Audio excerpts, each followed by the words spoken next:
বাংলার স্বাধীনতা মানুষ বাংলাদেশের কত অন্য মানুষ অসহায় হয়ে পড়েছেন।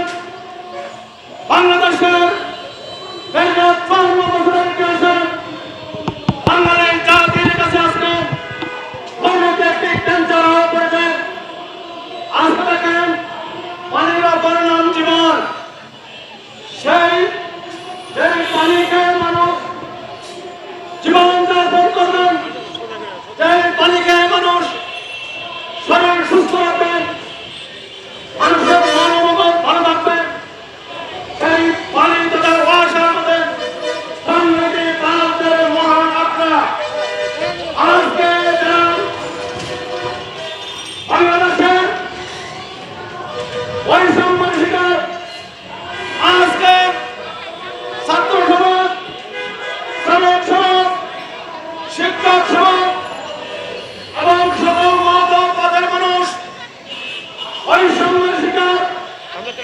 আজকে দুর্নীতির কারণে অফিসে ফাইল চলে না, দুর্নীতির কারণে দুর্নীতিবাজের কারণে আজকে দুনিয়ার মানুষ তাদের অধিকার পাচ্ছে না। দুর্নীতিবাজের কারণে বাংলাদেশের মানুষ, বাংলাদেশের নিরীহ অসহায় মানুষ দুর্নীতিবাজের কারণে আজকে অনড় হয়ে গেছেন। আদান নিয়ন্ত্রণ নেই, নিরীহ মানুষের জীবন অসহায় হয়ে পড়েছেন। আজকে ওয়াসার মতো দেখেন দুর্নীতিবাজে বসে আছেন। আমরা আজকের মানববন্ধন থেকে অন্তর্বর্তীকালীন সরকার প্রধান হয়ে গেছে।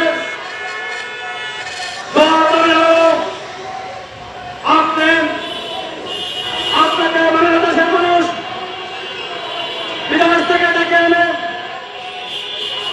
বাংলাদেশের মানুষ বাংলার মুখ্যমন্ত্রী হয়েছিল ডক্টর মোহাম্মদ ইউনূসের মাধ্যমে খণ্ডীয় মুক্তি এবং বিভিন্ন সবের সেই খণ্ডীয় মুক্ত আমাদের